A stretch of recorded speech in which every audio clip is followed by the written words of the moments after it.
Tout part de là, une idée, un rêve qui grandit. Le souhait d'un partenaire, d'un accompagnement sur mesure, d'un financement adapté. Pour que de l'intention naisse un projet. Chaque jour, BGFI Bank se mobilise et se transforme pour offrir à ses clients une relation durable. Notre principale ambition, c'est d'être votre partenaire pour l'avenir. BGFI Bank. Madame, Monsieur, bonsoir, bienvenue sur Vox Africa. Nous sommes ici à Libreville, au Gabon, et nous avons rendez-vous avec Henri-Claude Oyima, le président directeur général du groupe BGFI Bank. Avec lui, nous allons évoquer la question du financement de l'économie africaine. Nous parlerons évidemment de l'épineuse question des devises en zone CEMAC et nous espérons partager avec lui à la fin de l'émission sa vision pour le continent africain. Si vous avez convenance, je vous propose d'aller tout de suite à sa rencontre. S'il aime ce qu'il fait, le titre n'est que secondaire. Donc tu ne vends pas tes collaborateurs le titre. Tu leur vends le bonheur au travail, la joie d'appartenir à la maison et de partager les ambitions de manière globale dans la maison. Monsieur Henri-Claude Oyima a toujours été présenté comme un réformateur dès son arrivée à la tête de BGFI Holding Corporation, structure pilote du groupe BGFI Bank en qualité de président-directeur général. Révélé comme celui qui viendra insuffler une nouvelle dynamique dont l'objectif est de faire du groupe BGFI Bank un groupe panafricain pour le monde. Notons que le groupe BGFI Bank est présent dans 12 pays en Afrique et en Europe et spécialisé dans 4 métiers. La banque de financement des entreprises, la banque commerciale, la banque privée et gestion d'actifs et enfin les services spécialisés et assurances et représente aujourd'hui un groupe efficient, plus rentable et plus performant. Alors que le groupe BGFI Bank vient de fêter ses 50 ans, précisément en 2021, M. Henri-Claude Oyima promet de faire du groupe bancaire privé né à Libreville en 1971 une banque centenaire. Pour ce faire, le PDG peut puiser dans son passé, dans sa grande expérience accumulée depuis des années au sein de différents groupes bancaires. Après des études aux États-Unis, il trouve son premier emploi à la Citibank de New York. Il ne reste à New York qu'une année et en 1982, il rejoint la filiale gabonaise de la banque américaine. L'année suivante, il intègre la banque Paribas Gabon pour être propulsé en décembre 1983 directeur général adjoint de Paribas qui deviendra BGFI Bank SA. 2 ans après, en 1985, Henri-Claude Oyima est nommé directeur général et en mai 1986, administrateur directeur général, le premier afrodescendant à accéder à une telle fonction au sein du groupe. Lorsqu'il est porté à la tête de la BGFI Holding Corporation, c'est l'occasion pour lui de pousser encore un peu plus loin les réformes, avec notamment son projet quinquennal d'entreprise Dynamique 2025 axé autour de 5 piliers stratégiques: le renforcement de la gouvernance, la transformation du capital humain, la garantie des ressources, la maîtrise des risques et le développement du groupe. Avec ce projet, Henri-Claude Oyima entend dépasser un total bilan de 5 000 milliards de francs CFA à l'horizon 2025, une première dans l'histoire du groupe panafricain. Ainsi, il s'engage à conforter le statut de BGFI Bank dans différents secteurs de métiers que sont la banque commerciale, la banque de financement des entreprises, la banque privée et la gestion d'actifs, ainsi que les services financiers spécialisés et l'assurance. Dans ce sillage, il noue des partenariats stratégiques, notamment la souscription à des fonds de garantie tels que African Guarantee Fund, le fonds ARIS de l'Agence française de développement AFD, etc. Et à l'instar de celui signé avec Afriland First Group qui devront faciliter les interventions sur les marchés tout en améliorant la qualité des financements accordés au profit de ce segment clientèle, PME africaines. À côté de ses fonctions de président de la BGFI Holding Corporation, Henri-Claude Oyima est également président de la Confédération patronale gabonaise, un poste qu'il retrouve après son premier mandat de 2003 à 2013. Au moment de son élection en août 2022, il prend la tête d'une institution au bord de l'implosion. Là encore, ses talents de réformateur sont mis à contribution avec succès, ce qui a permis à la plus grande confédération patronale du Gabon, devenue Fédération des entreprises du Gabon, de renouer avec la stabilité. Enfin, Henri-Claude Oyima, c'est aussi un engagement panafricaniste. Pour lui, Le temps de l'Afrique a sonné. Seulement, ce temps n'a rien d'acquis. Il revient aux Africains de s'engager eux-mêmes à améliorer leurs conditions et la perception que les autres ont de l'Afrique. Pour cela, il dédie sa vie à l'accompagnement des projets de développement, aussi bien publics que privés.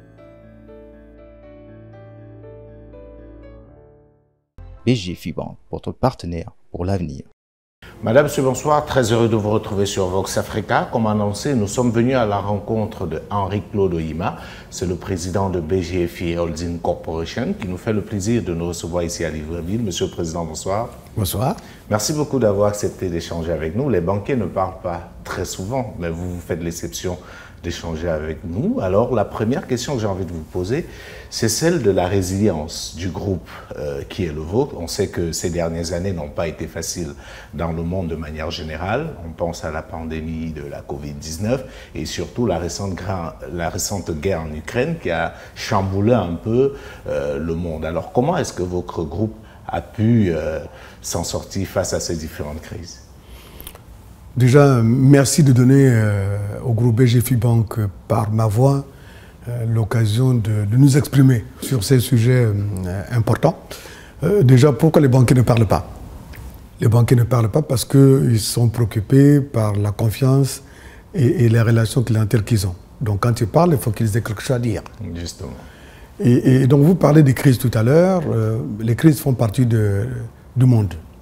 Et dans le mot crise, comme il est communément connu, vous avez deux particules. La première, c'est le danger, la deuxième, l'opportunité. Donc à chaque fois qu'il y a une crise, chez BGFI Bank, nous regardons l'opportunité. Et dans ces deux crises-là, il y a beaucoup d'opportunités. Donc nous travaillons beaucoup plus sur les opportunités et moins sur le danger. Justement, alors quand vous parlez d'opportunité, celle de la Covid-19, quelle est l'opportunité qu'on a pu tirer? Beaucoup d'experts estiment que l'Afrique avait là une chance justement de rebondir. Le continent a été le moins touché, la pandémie a été mieux gérée, mais est-ce que vous avez eu le sentiment que ça a pu être une opportunité 2 ans après? Alors par opportunité au niveau de la Covid, qu'est-ce que nous avons vu comme opportunité? La première opportunité, c'est qu'on a vu le côté dont tout le monde parle de la notion d'économie inclusive. C'est là où tout prend son sens. Lorsque toutes les frontières ont été fermées, nous avons vu que si nous ne comptons pas sur nous-mêmes, on ne peut pas survivre. Et on a survécu parce qu'on a pu travailler sur nous-mêmes. Et ça, c'est une opportunité pour nous aujourd'hui de se dire, est-ce que nos économies peuvent se financer, peuvent vivre par elles-mêmes? Et c'est ça que nous faisons aujourd'hui. Donc nous, au niveau du groupe BGFI Bank, nous disons, et nous l'affirmons avec force et détermination, que nous sommes là pour accompagner le financement des économies africaines. Parce que si nous n'avons pas des financements forts, et malheureusement, dans nos zones, nous avons toute tendance à demander à l'extérieur d'accompagner le financement de nos économies, alors que nous avons suffisamment de moyens. Ce sont les moyens financiers que nous avons, c'est-à-dire par la collecte des dépôts. Nous avons aussi par nos régulateurs, nous avons aussi par les relations avec nos gouvernements. C'est-à-dire qu'aujourd'hui, la Covid nous a démontré que lorsqu'il y a danger, chacun s'enferme sur lui-même. Se recroqueville un peu sur lui-même. Et donc aujourd'hui, nous avons pu démontrer qu'on peut financer son économie et on doit pouvoir compter sur ses propres moyens, parce que tout n'est pas de dire l'Afrique doit prendre en main son destin. Mais il ne faut pas que ça reste au niveau d'un slogan. Il faut que ça reste au niveau des actes. Et là, la Covid a vraiment été le moment pour nous de dire on peut financer nos économies, on doit financer nos économies par nous-mêmes. Alors, pour être un peu pragmatique, on sait qu'au niveau du groupe BGFI a été lancé un projet Dynamique 2025. Est-ce que ce projet-là répond à cette logique-là? Et de manière pratique, en quoi est-ce qu'il consiste? Alors, le projet Dynamique 2025 n'a rien à voir avec les problématiques de crise avec la Covid. Le groupe de Dynamique 2025 obéit à la stratégie de groupe. Le groupe fonctionne selon des plans quinquennaux. Et nous avons commencé donc en 2005 avec un projet que nous avons dénommé Ambition 2010, qui a donc fait de 2005 à 2010. Nous avons mis un deuxième projet que nous avons dénommé Cap 2015, qui est pas de 2010 à 2015. Nous avons un autre projet qui s'appelle Excellence 2020, qui est pas jusqu'à 2020. Ouais. Et aujourd'hui, le nouveau projet Dynamique 2025, c'est celui qui a dessiné les objectifs, les orientations du groupe de 2021 à 2025. Donc où est-ce que nous en sommes aujourd'hui? Dans ce projet, nous avons défini 5 grands piliers. L'objectif principal, c'est d'assurer un développement efficient. Un développement qui permet de créer une richesse et avoir une maîtrise en termes de fonctionnement et de garantir les risques de notre groupe. Donc pour avoir un développement, il faut passer par des prérequis. Nous avons pensé que le prérequis, à ce qui nous concerne, c'est d'abord la gouvernance. Donc c'est avoir une gouvernance adaptée au monde d'aujourd'hui et à l'objectif de développement que nous souhaitons. Le deuxième pilier, c'est le capital humain. Nous avons pensé qu'aujourd'hui, il faut qu'on transforme notre capital humain parce que nous sommes après tout une société de services dont l'objectif de ce développement, sinon pas un bon capital humain. Donc ça, c'est le deuxième pilier. Le troisième pilier sont les ressources. Donc les ressources, c'est bien gérer la trésorerie, c'est les systèmes d'information, ce sont la logistique que nous avons autour. C'est le troisième pilier. Le quatrième pilier, ce sont les risques. Parce que tout notre métier, à chaque fois que nous accordons un crédit, à chaque fois que nous accompagnons un client, à chaque fois que nous recrutons un collaborateur, sont des risques que nous générons. Donc nous devons maîtriser totalement ces risques. Et lorsque vous avez ces 4 piliers qui sont soutenus, nous arrivons à l'objectif de développement. Donc qu'est-ce que nous appelons développement? C'est développement pays. Aujourd'hui, nous sommes sur 12 pays. Donc nous avons une ambition de faire plus dans d'autres pays. Le développement, c'est sur le développement métier. Nous avons aujourd'hui 4 métiers. Le premier métier, c'est le développement des financements des entreprises. Le deuxième métier, la banque commerciale. Le troisième métier, nous appelons le service financier, la gestion privée et la gestion de patrimoine. Enfin, le dernier métier, c'est les services financiers et l'assurance. Donc ça, ce sont les métiers. Puis après, nous avons le développement produit. Et dans le développement produit, nous avons lancé un programme sur une stratégie digitale. Faire en sorte que nous soyons beaucoup plus proches de nos clients par des mécanismes de moment, avec cette forte digitalisation qui est à la fois de process, digitalisation d'organisation, digitalisation et de produits. Lorsque nous avons fait cela, on arrive donc à l'ambition que nous nous sommes donnée, c'est d'avoir une ambition de développer l'Afrique par le financement efficient.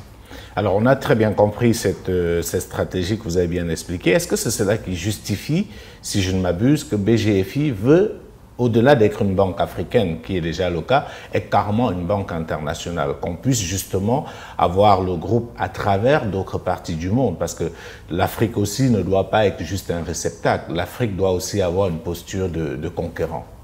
Nous avons dans le groupe une ambition et un idéal. L'ambition du groupe, c'est de construire un groupe africain pour le monde. Donc, nous sommes déjà ouverts. Deuxièmement, nous avons un idéal, c'est la recherche perpétuelle de l'excellence. Quand vous superposez tous ces deux notions, on ne peut pas être fort à l'extérieur si on n'est pas déjà fort dans son propre jardin. Et notre jardin, premier, c'est d'abord l'Afrique. Donc nous devons d'abord nous assurer d'être forts dans notre jardin, et c'est le cas aujourd'hui. Et lorsque nous avons fini de conquérir tout notre jardin, on va à l'extérieur. Mais l'ambition là, c'est d'avoir un groupe financier africain pour le monde. Aujourd'hui, le groupe BGFI Banque sera en Europe. C'est déjà cette ambition d'aller à l'extérieur. Nous pensons que nous devons nous assurer que nous maîtrisons fortement l'Afrique. Et nous voyons aujourd'hui tous les grands groupes financiers que vous appelez mondiaux quitter l'Afrique. Donc nous devons nous assurer que l'Afrique ne reste pas un désert. Alors, je vous posais la question parce que ça a une dimension, j'ai envie de dire, engagement, parce qu'on entend aussi beaucoup, parfois, les Africains se plaindre du fait que l'Afrique soit devenue le réceptacle de tout le monde, et on n'a pas souvent senti une forme de riposte. Comme vous le savez, la diaspora africaine aujourd'hui est de plus en plus importante, et parfois se retrouve frustrée ou coincée par l'absence de grands groupes africains qui peuvent apporter des solutions à leurs problèmes. Donc c'est pour cela qu'on se dit il est peut-être temps de bâtir ces ponts-là entre la diaspora africaine, qui est très nombreuse à travers le monde, et le continent. Souvent, nous avons du mal à comprendre le mot diaspora. De notre point de vue, une diaspora, ce sont des Africains qui sont à l'extérieur et dont la mission, c'est d'apporter leur connaissance du monde vers l'Afrique. C'est ça ce que nous appelons la diaspora. Quand vous regardez les autres pays, dont on ne citera pas, vous avez des communautés importantes qui travaillent à l'extérieur, mais dont l'ambition, c'est de transmettre toute la connaissance qu'ils ont acquise dans ces pays pour développer soit leur pays ou le continent africain. Nous avons l'impression que notre diaspora, l'objectif, c'est de critiquer ce qui se fait en Afrique. mais n'apporte pas cette lumière que nous voulons. Parce que quand on va à l'extérieur, l'objectif c'est comme de prendre la lumière et de l'amener pour que l'Afrique s'illumine de manière globale. Donc en termes de financement, nous pensons aujourd'hui, puisque nous avons des correspondants vis-à-vis avec l'extérieur. Donc notre objectif c'est d'abord d'illuminer l'Afrique.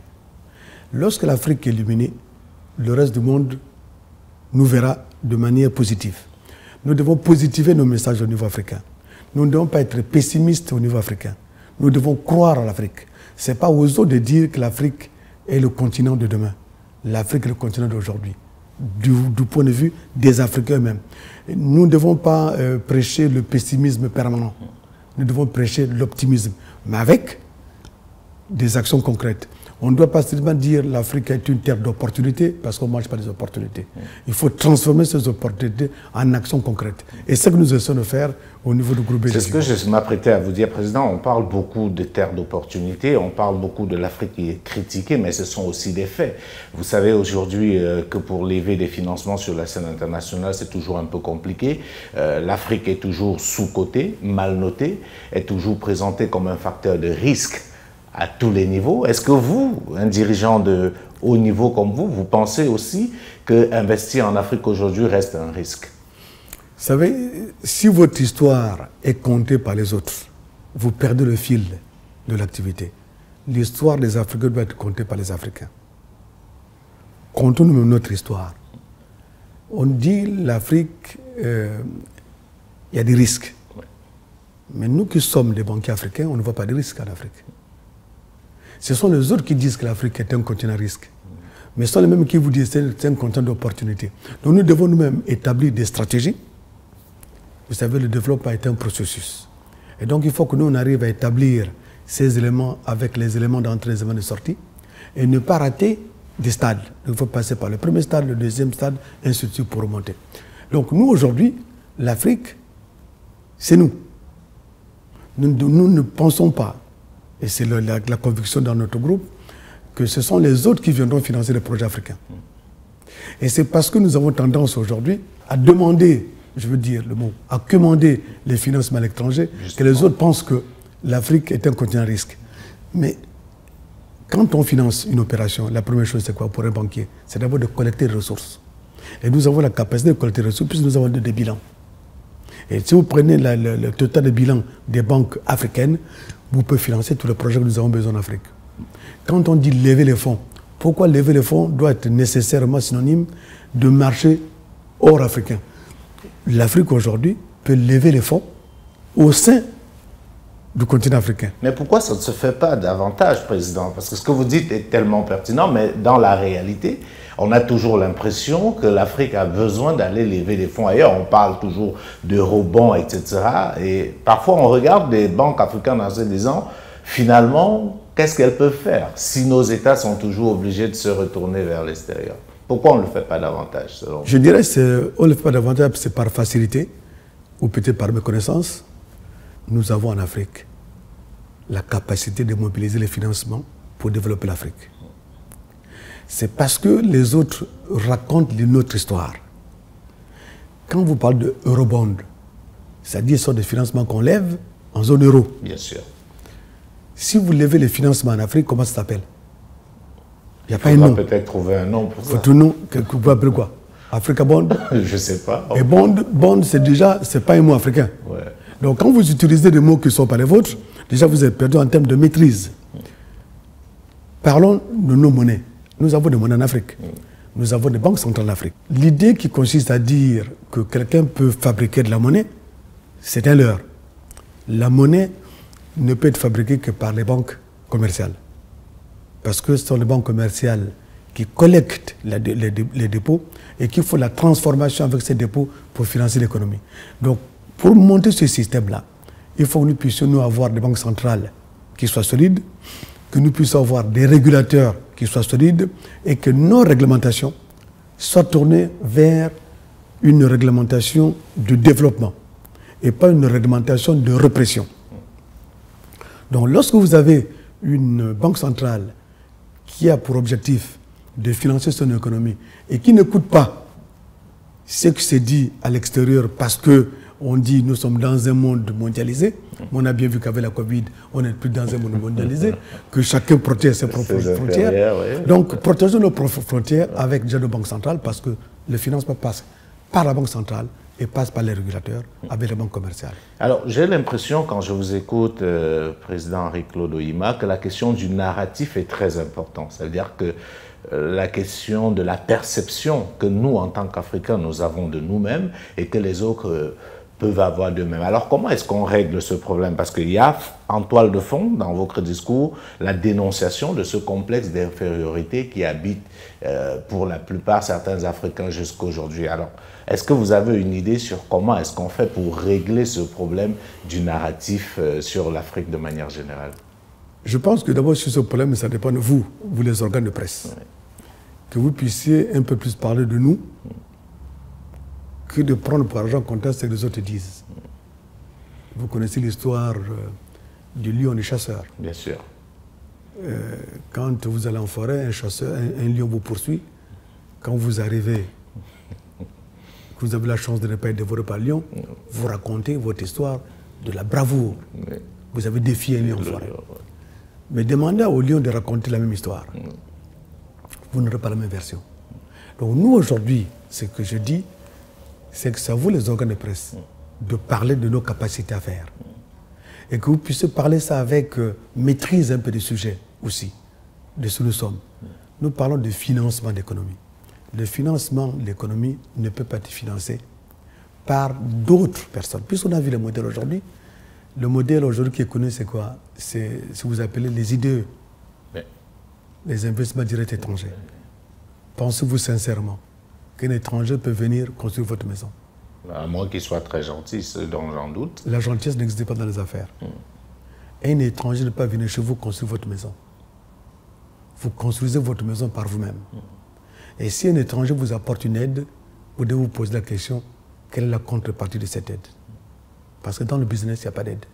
Il faut que nous puissions comprendre ça une bonne fois pour toutes. Il n'y a pas d'aide dans le business. Il y a des contreparties. Donc si je vous apporte une aide, c'est que j'attends la contrepartie. Et nous devons savoir à chaque fois quelle est la contrepartie de l'aide qu'on nous apporte. Que l'on vienne investir, oui. La contrepartie, ce sont les dividendes. Ça, c'est clair. Mais quand on vous parle d'aide, quelle est la contrepartie? Et quand on a posé cette question pour dire, quand j'ai identifié la contrepartie, je sais si j'accepte cette aide ou pas. Mais n'acceptons pas des aides parce qu'on n'a pas compris la contrepartie. En disant les autres sont très généreux, ils ne donnent pas des aides. Non. En matière économique, en matière financière, il n'y a pas de générosité. Il n'y a que le business qui compte. Comme on dit souvent, on n'a pas des amis, on n'a que les intérêts. Alors, vous m'avez lancé une pique. Je me ferais plaisir de vous lancer la même pique. Les médias africains commencent à exister, essayent de faire ce qu'ils peuvent, mais ils ne peuvent pas le faire s'ils ne sont pas aussi accompagnés par les entreprises africaines. J'ai envie de dire que c'est un tout. En réalité, pour que les médias africains puissent être forts et construire ce narratif que vous appelez de vos voeux, il faut bien qu'ils puissent avoir des synergies entre ces médias et les grands groupes africains qui commencent à fleurir pour que cela soit possible.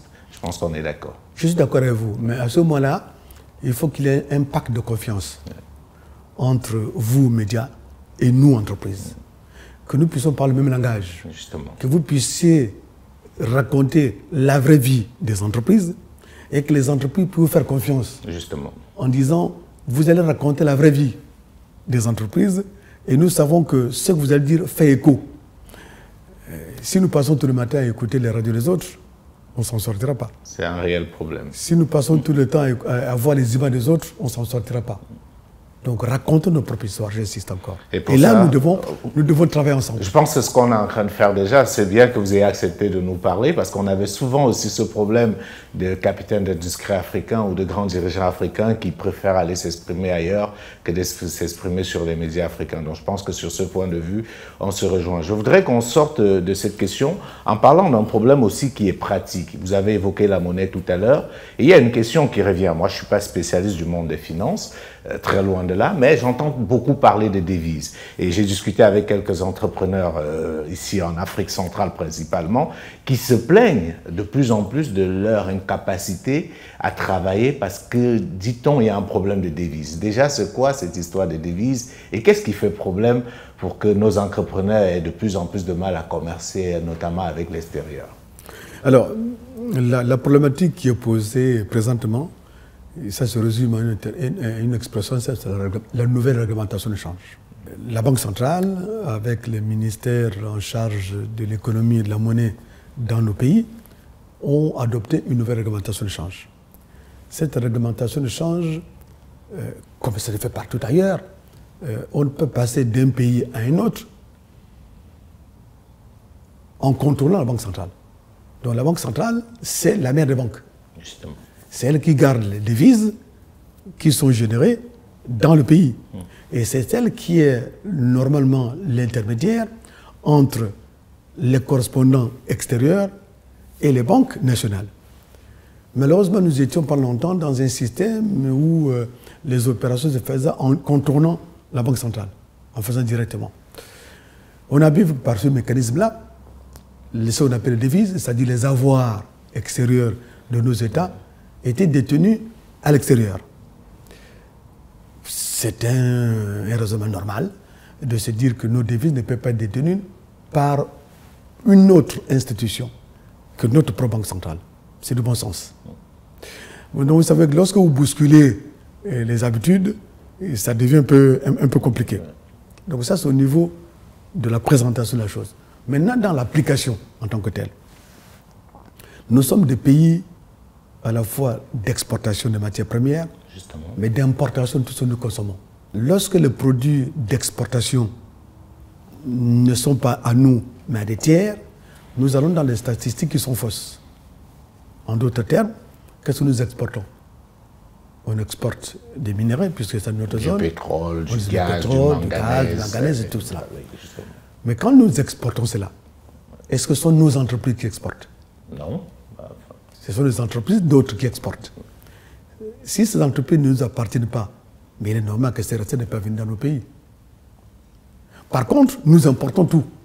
Et quand nous importons, nous sommes à 100% d'importation. Donc quand vous n'avez pas suffisamment de devises pour payer ces importations, vous arrivez à un effet de ciseaux qui bloque tout. Donc la Banque centrale, qu'est-ce qu'elle va vous dire? Je n'ai pas suffisamment de devises pour vous permettre de couvrir vos importations. Donc à ce moment-là, il faut limiter vos importations. Limiter vos importations à tout ce qui est nécessaire. Donc on regarde ce qui est nécessaire, ce qui est important et ce qui est accessoire. Donc au niveau de ce qui est accessoire, bon, consommer local. Au lieu systématiquement d'importer à l'extérieur, essayons de créer un marché entre nous. Pourquoi faut-il aujourd'hui importer la viande? Alors que nous avons dans la zone des pays qui produisent de la viande. Nous avons des côtes. Pourquoi importer le poisson? On peut pêcher sur place. Donc vous voyez que tous ces éléments font qu'on peut peut-être limiter les importations avec ce qu'on n'arrive pas à produire sur place pour faire fonctionner nos mines, nos usines. Mais tout ce que l'on peut consommer, on peut peut-être éviter d'importer à l'extérieur. Alors, si j'ai bien saisi ce que vous dites, ça veut dire que ce phénomène qui est présenté peut-être comme un frein est en réalité une opportunité pour, pourquoi pas, créer de véritables industries dans les différents pays africains. Tout à l'heure, je vous ai dit qu'à chaque fois qu'il y a un problème, il faut regarder l'opportunité. Et la réglementation change, effectivement, ça doit être l'opportunité pour nous. Mais comme nous étions habitués avec les chemins anciens, on n'a pas envie de changer. Ouais. Oui, parce que je suis assez surpris et c'est bien que vous ayez pris la peine de bien expliquer parce que quand on écoute les gens à l'extérieur, ils se plaignent, enfin on a l'impression qu'ils ne comprennent pas ce qui se cache derrière cette nouvelle réglementation de change parce que, comme vous l'avez si bien dit, si on arrive à travers cette nouvelle réglementation à faire de la production locale un nouveau levier, ce sera forcément plus d'emplois et forcément plus d'opportunités. Donc, c'est peut-être mieux que vous expliquiez davantage et que vous acceptez peut-être de parler plus souvent pour le commun des mortels, pour qu'ils comprennent. Je vous dis ça parce que je me suis carrément fait agresser par certains entrepreneurs et quand j'ai dit à certains que non, j'ai une interview avec le président de BGFI, il lui dit mais posez-lui la question, on n'arrive plus à rien faire, on n'arrive plus à rien importer. Donc. Si vous prenez le problème au premier degré, effectivement c'est une difficulté. Oui. C'est une difficulté, pourquoi? Parce que la réglementation de change telle qu'elle a été conçue, c'est parce que des études avaient été faites et qui démontraient, selon ces études, que les Africains de la zone, quand on dit Africains de tous les opérateurs économiques de la zone, entretenaient à l'extérieur des avoirs injustifiés. Et donc l'objectif de cette réglementation, c'est de faire venir cette prétendue avoir extérieur injustifié. Mais la réalité, elle n'est pas là. La réalité, c'est qu'il n'y a pas d'avoir à l'extérieur. Ou du moins, il n'y a pas le volume que l'on pensait avoir. Par contre, ce dont on est sûr, c'est que nous importons tous les jours. Mais comme nous ne produisons que très peu dans notre région, et que nous importons la totalité de tout ce que nous consommons, mais vous arrivez à un moment que les importations sont supérieures aux exportations. Et comme les importations sont supérieures aux exportations, et la Banque centrale, son objectif étant de gérer les équilibres entre les exportations et les importations, on bloque les importations. Donc nous devrions plutôt penser à l'envers et se dire réellement qu'est-ce que nous importons. Est-ce nécessaire? Est-ce nécessaire d'importer? Est-ce que ce que nous importons, on ne peut pas le consommer, on ne peut pas le produire au niveau local? Et là, ça devient des opportunités économiques pour nous. Au niveau agricole, au niveau alimentaire, on peut faire beaucoup de choses. Nous avons de belles terres, nous avons de l'eau, nous avons la pluie. Donc... Mais il se reste un problème, celui du financement. Parce que l'autre problème aussi, les entreprises africaines se plaignent du très faible taux de financement, notamment par les banques.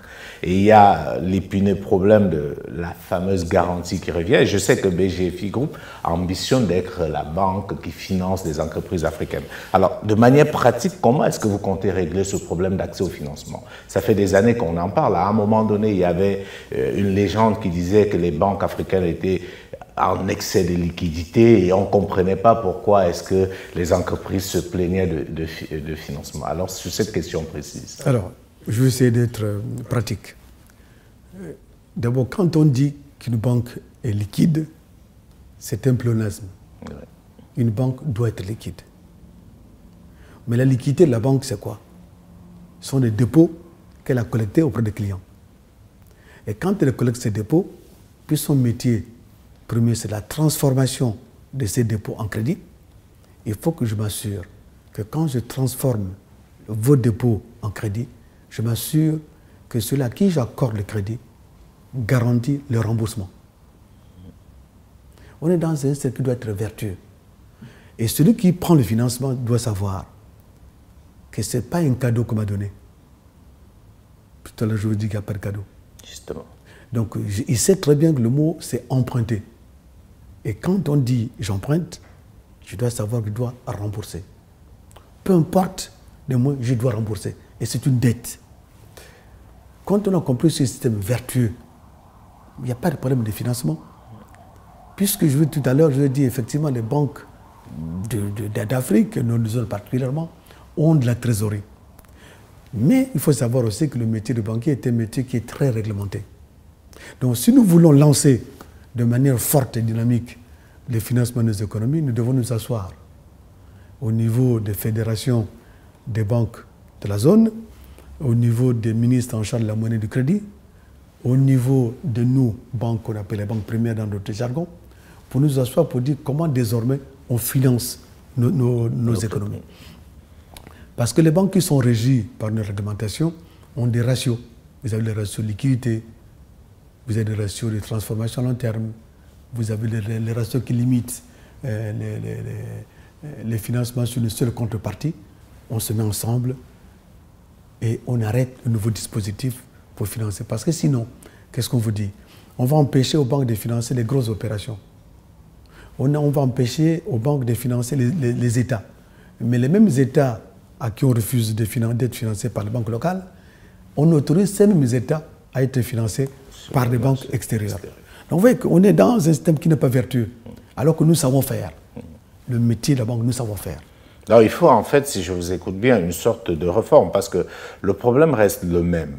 Nous qui essayons sur le terrain de rencontrer des jeunes qui créent des start-up, qui ont des projets, certains très pertinents, et qui vous disent on est coincé parce qu'aucune banque ne veut nous suivre. Et quand on leur dit mais un projet comme ça, n'importe quelle banque devrait vous suivre, ils disent oui, mais on nous demande une garantie que nous ne pouvons pas. Comment on fait? Parce qu'on passe là à côté parfois d'opportunités qui auraient tout simplement permis de transformer l'Afrique. Comment on fait pour régler ce problème, M. Oyema? Le problème de garantie, il est simple. On se prend la tête pour rien. La première garantie d'un projet, c'est d'abord le promoteur. Est-ce que le promoteur croit d'abord à son projet? Quand le promoteur arrive à démontrer qu'il croit à son projet, il faut qu'il pose un acte. Le premier acte qu'il doit poser, si je crois à mon projet, combien je mets dans mon projet? Et souvent on dit à nos promoteurs, les premiers qui doivent croire à vos projets, c'est vos propres parents. Est-ce que je suis capable de convaincre mon père, ma mère? Justement. Est-ce que je suis capable de convaincre mes amis? Est-ce que je suis capable de convaincre ma contrée qui croit à mon projet? Parce que nous avons tendance à penser que là, j'ai une idée de projet, je donne la banque, et la banque fait le reste. La banque fait le reste. Non, ouais. C'est pas comme ça que ça fonctionne. Parce que la banque prête ce qui appartient à autrui. Et donc, pour que la banque puisse prêter ce qui appartient à autrui, il faut qu'elle s'assure que vous-même, en tant que promoteur, vous connaissez d'abord votre propre projet. On n'est pas dans la spéculation. Pour dire, voilà, j'ai une idée, je donne ça à la banque accompagne mon projet. Si ça marche, c'est bon pour moi. Si ça ne marche pas, c'est la banque qui prend la perte. On n'est pas dans un monde vertueux. Pour être dans un monde vertueux, il faut vraiment que d'abord, le promoteur croit, mais vraiment dans sa chair, son projet. Ensuite, il doit convaincre son environnement. Et la banque ne fait que pour accompagner.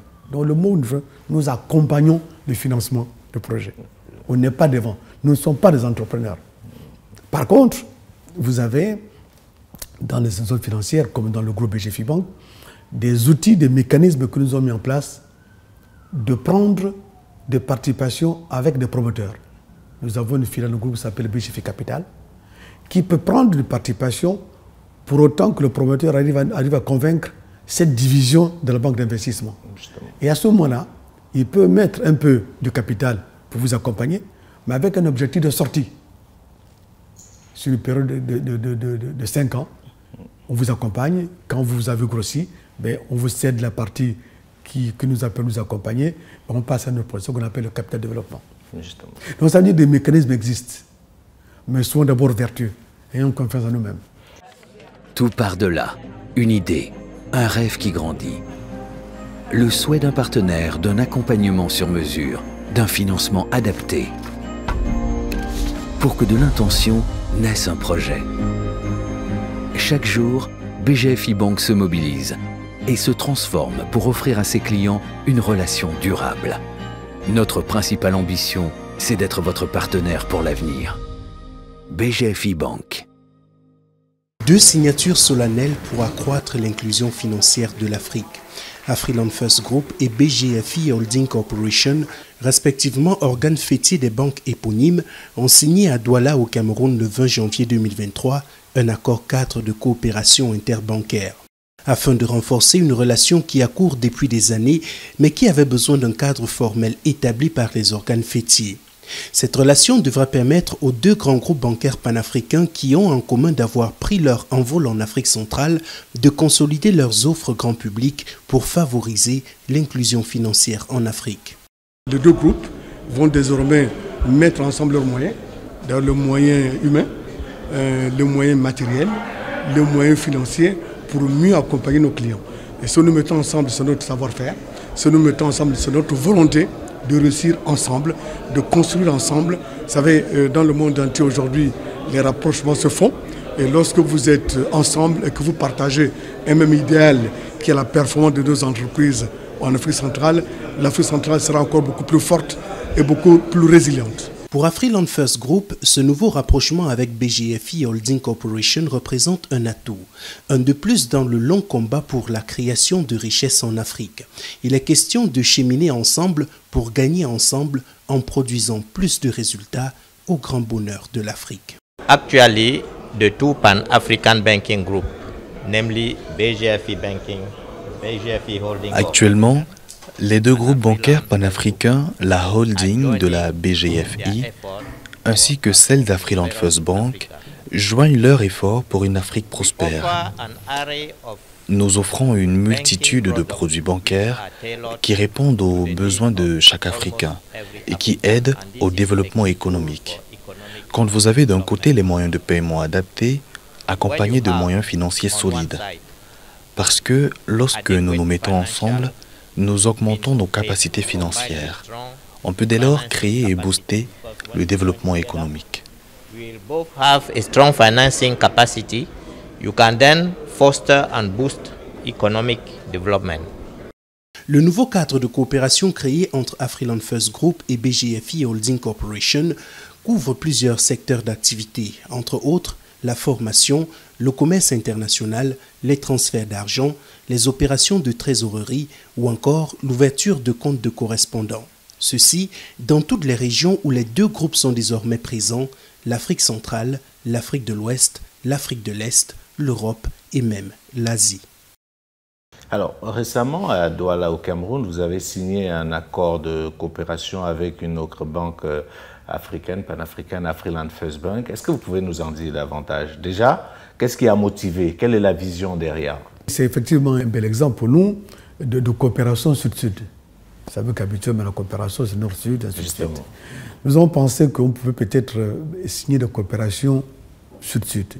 Et nous avons pensé avec nos frères d'Afriland, que je salue, qui ont bien voulu que nous puissions mettre en commun notre réflexion. D'abord, on n'est pas en train de parler de partenaires capitalistiques. Bien sûr. On parle de partenaires stratégiques, c'est-à-dire au niveau de la conception, pour que nous puissions mieux accompagner nos entreprises. Qu'est-ce que nous devons de faire? C'est que nous, au niveau du système d'information, partager nos connaissances. Au niveau d'accompagnement des financements, c'est-à-dire partager les risques. Justement. Pour que si nous mettons ensemble nos fonds propres, on peut accompagner des projets structurants de grande envergure. Alors que si nous allons seuls, ben nous serons limités par les fonds propres de nos différentes filiales. Donc en mettant ces deux groupes aujourd'hui, qui sont les deux premiers groupes financiers de la zone Afrique centrale, ça double notre capacité à accompagner ces entreprises-là. Donc nous avons au niveau des ressources humaines, le partage de nos ressources humaines, le partage de nos méthodes, le partage de nos procédures, pour que nous puissions, je dirais, sortir par le haut et prendre de deux groupes, celui qui a la meilleure présentation, celui qui a la meilleure procédure, celui qui a la meilleure efficacité en termes de fonctionnement et en termes de formation. Voilà ce que nous avons mis en place avec Afriland qui a été lancé ces derniers temps. Alors si je comprends bien, c'est aussi une possibilité de réponse au problème qu'on évoquait plus haut, c'est-à-dire qu'aujourd'hui avec ce partenariat, vous êtes à mesure de financer d'énormes projets si vous êtes ensemble. Les États, par exemple, ne sont plus forcément obligés de se retourner vers la Chine, vers l'Union européenne pour aller mobiliser les fonds parce qu'il y a deux groupes africains qui, ensemble, peuvent supporter ce niveau d'engagement. Est-ce que c'est bien l'idée? C'est ça l'objectif. L'objectif, c'est de dire ensemble, on peut aller plus loin. On peut faire plus grand. Ensemble, on fera plus grand. Ouais. Ensemble, on pourra mieux accompagner. Ensemble, on pourra mieux comprendre. Parce que là, au niveau de l'analyse, l'année des risques, nous allons sur un même client avoir deux analyses. C'est-à-dire ce que l'un a vu pourra permettre de renforcer la vision de l'autre. Et ensuite, là où peut-être je peux percevoir un risque, il peut me démontrer que c'est une opportunité et vice-versa. Et donc, à ce moment-là, vous savez, quand vous mettez ensemble vos moyens, vous pouvez faire beaucoup de choses. Et ce que nous souhaitons faire aujourd'hui avec nos frères d'Afriland, parce que vous savez, c'est quand même, nous sommes le premier groupe financier, Afriland, le deuxième groupe. Ça veut que 1 plus 2 ne faut pas 1 plus 1 ne faut pas 2, mais nous pensons 1 plus 1 feront 3. D'accord. Voilà. Pour être beaucoup plus fort pour financer nos économies. Et donc, nos États devraient, avec ces deux groupes-là, nous faire beaucoup plus confiance. Justement. Alors, on va sortir de cet entretien en essayant de revenir sur la question de la vision. Je dois avouer qu'à titre personnel, je vous découvre dans cet aspect d'engagement pour l'Afrique, dans ce discours que je qualifierais vraiment de afro-centré, afro-optimiste, parce que vous avez dit qu'il faut éviter le pessimisme, pour dire, si on voulait faire avec vous une sorte de projection en termes de l'avenir de l'Afrique, vous, où est-ce que vous voyez l'Afrique? Je vais être très sobre dans les 10 prochaines années. Parce que, mine de rien, on se rend compte qu'il y a des mutations énormes qui se font sur le continent. On se rend compte que des groupes comme BGFI et Afriland n'existaient pas. Il y a encore quelques années, n'avaient pas cette puissance africaine-là, il y a encore quelques années. Dans 10 ans, comment est-ce que vous voyez ce continent qui, visiblement, vous tient autant à cœur qu'à nous autres? Déjà, vous comprenez que nous sommes Africains. On ne peut vivre qu'en Afrique. C'est pas obligé, il y a plein d'Africains qui vivent bien loin de l'Afrique. Vous les avez appelés diaspora tout à l'heure. Nous sommes Africains, on vivra en Afrique. Nous sommes Africains, nos dépouilles seront en Afrique. Il faut nous comprendre cela. On n'a pas d'autre choix que d'aimer l'Afrique. on n'a pas d'autre choix que de faire en sorte que l'Afrique puisse être un endroit où il fait bon vivre. Pour nous-mêmes d'abord. Nous n'avons pas le choix que d'aimer l'Afrique. Nous n'avons pas le choix d'abord de nous aimer nous-mêmes. Nous n'avons pas le choix que de nous faire confiance entre Africains. On ne peut pas laisser notre histoire être racontée par les autres. Nous ne pouvons pas laisser notre continent être développé par les autres. Aujourd'hui, si vous prenez toutes les études de tous les grands pays, chacun a un département d'intelligence économique, comment rentrer en Afrique. Justement. Pendant ce temps, les Africains eux-mêmes sont spectateurs de ce qui se passe sur leur propre continent. Nous sommes assis sur des minéraux. Nous sommes assis sur des opportunités que nous ne voyons pas. Il est temps que nous puissions ouvrir nos yeux, que nous puissions nous rendre compte que notre devenir n'est pas ailleurs et que nous devons tout faire pour que l'Afrique soit prospère. Mais l'Afrique ne sera pas prospère par la volonté des autres. L'Afrique sera prospère par notre propre volonté, par notre engagement personnel, par notre envie de faire et par l'amour que nous avons pour l'Afrique. Et c'est comme ça que nous, BGFI Bank, nous avons pris le pas de se dire faisons ce qui est dans notre pouvoir, au moins inscrivons dans l'histoire notre nom et pour que nous puissions apporter cette petite contribution dans le développement de l'Afrique. Si chacun d'entre nous apporte une petite contribution ensemble, ça sera une grande contribution pour l'Afrique. Donc n'ayons pas peur de l'Afrique. Ne soyons pas pessimistes pour l'Afrique. N'écoutons pas ce que les autres disent de l'Afrique. Les risques, les crises, il y en a partout. Bien sûr. Il y en a partout. La preuve aujourd'hui en Ukraine, qui est en pleine guerre, on a bien vu comment le monde occidental y met énormément d'argent. Voilà. Mais vous avez bien vu, si vous parlez d'Ukraine, on vous fait la démonstration que c'est l'Ukraine qui nourrissait l'Afrique. Ça doit être une espèce de petite honte pour nous quand même. Justement. Et donc nous avons l'opportunité quand même de faire beaucoup de choses. Je vous ai dit tout à l'heure que nous avons des terres. On peut faire l'agriculture. Nous avons de l'eau. On peut faire la pêche. Nous avons la pluie qui tombe en abondance. C'est une bénédiction. Là où les autres cherchent de l'eau pour arroser le monde des petits jardins. Et nous avons des êtres humains. Nous avons la main-d'œuvre. Et nous avons l'intelligence. Donc ne nous sous-estimons pas. Ne pensons pas que l'apport que nous avons est inférieur par rapport aux autres, bien au contraire. Parce qu'après tout, on a dit, l'humanité a commencé en Afrique. Bien sûr. Merci beaucoup, Président. Si vous avez convenance, on va prendre cela comme votre mot de fin, à moins qu'il y ait une question à laquelle vous aimez répondre que je ne vous ai pas posée. Non. D'accord. Merci en tout cas d'avoir accepté de nous accueillir ici dans vos bureaux. Merci pour la sincérité et la qualité de vos réponses. Ça a été un réel plaisir. Madame, Monsieur, merci également à vous de nous avoir suivis. Nous étions en compagnie de Henri-Claude Ohima, président directeur général du groupe BGFI Bank, qui nous a reçus ici à Libreville au Gabon. Et j'espère que comme nous, vous avez apprécié la qualité de cet échange. Retrouvons-nous très prochainement sur Vox Africa pour un autre rendez-vous. D'ici là, portez-vous bien. Bonsoir à tous. Tout part de là, une idée, un rêve qui grandit. Le souhait d'un partenaire, d'un accompagnement sur mesure, d'un financement adapté. Pour que de l'intention naisse un projet. Chaque jour, BGFI Bank se mobilise et se transforme pour offrir à ses clients une relation durable.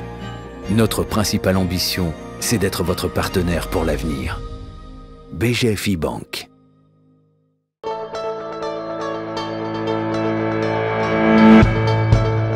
Dans une Afrique à la croisée des chemins. Sur un continent en quête de son propre modèle. Sur une terre objet de toutes les convoitises. Il nous est possible de réussir ensemble. Des hommes et des femmes qui travaillent à la création d'un label africain authentique. Un label qui met en valeur notre diversité socio-culturelle pour une consommation de qualité. Avec une jeunesse de plus en plus innovante et offensive, affinons toujours plus notre savoir-faire. Prenons davantage conscience que notre destin est entre nos mains. Les entreprises africaines ont besoin de nous. Consommons local, Consommons africain. Vox Africa, la voix d'une Afrique fière.